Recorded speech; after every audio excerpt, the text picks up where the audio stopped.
Ce système d'exposition, qui repose sur une modularité entre les différentes plateformes qui se trouvent au centre, peut exister grâce à ces piliers autour desquels se forme un cercle. Et Fujiwara a voulu en effet proposer un sens d'exposition très particulier car il tourne autour du centre, autour de ces plateformes où il n'y a pourtant rien.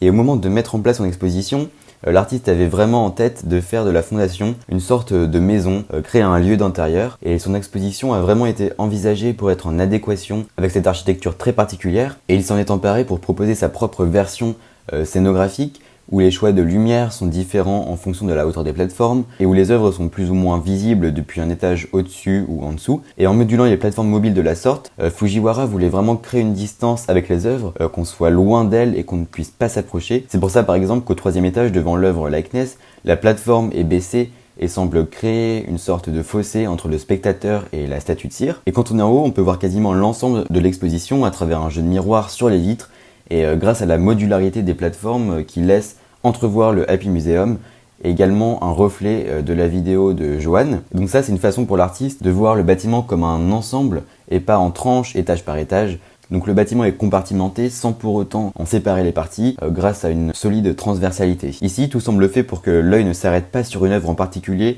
et pour qu'on ne s'attarde pas. On ressent cet esprit de liberté que l'on retrouve chez l'artiste. Rien ne nous oblige à nous intéresser à l'œuvre qui est en face de nous, car nous avons aussi accès aux autres œuvres autour. Pourtant, je trouve que ce choix sonne davantage comme une obligation de ne pas s'attarder sur une œuvre, et notre liberté semble ainsi compromise. Et ce qui est intéressant, c'est que dans cet espace, l'artiste a réussi à avoir une espèce de cavité, un vide très massif, et justement en arrivant au troisième étage, on a un petit peu comme la sensation de tomber. Et donc c'est pour ça que je trouve qu'il est plus intéressant de commencer par la dernière œuvre au troisième étage, car tous les liens de l'exposition sont suggérés et on s'apprête à s'engouffrer en fait dans les visions de l'artiste. Donc c'est un sens de visite qui est tout à fait possible, car il n'y a pas vraiment de déroulé logique entre chaque étage.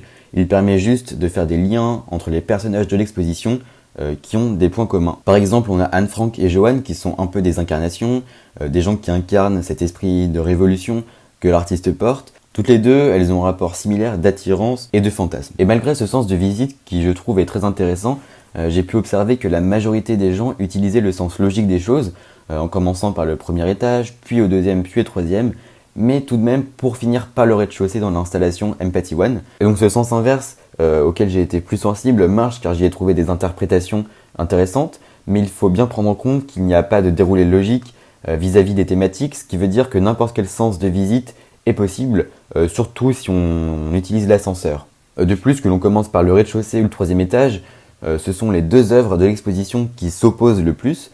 En effet, dans Empathy One, on voit 1000 images en l'espace de 3 minutes, tandis que Likeness n'est qu'une seule image, sans fin, qui tente toutefois de se décliner sur différents médiums, comme les écrans, mais qui demeure tout de même la même image. Et on retrouve aussi une volonté d'interaction avec le public, avec la création d'une application dédiée justement aux expositions du bâtiment, et où il est possible d'avoir en direct des informations sur les œuvres en face de nous. Bon, l'application manque un petit peu d'intérêt pour l'instant car elle n'apporte pas grand chose de plus que les cartels, mais montre tout de même que la fondation tente d'apporter des clés de lecture accessibles au public qui peut parfois avoir du mal à être réceptif. Donc finalement, le travail de Fujiwara m'a beaucoup fait penser à celui d'un artiste qui s'appelle Les Levine et qui a beaucoup travaillé par le biais du média et de la communication.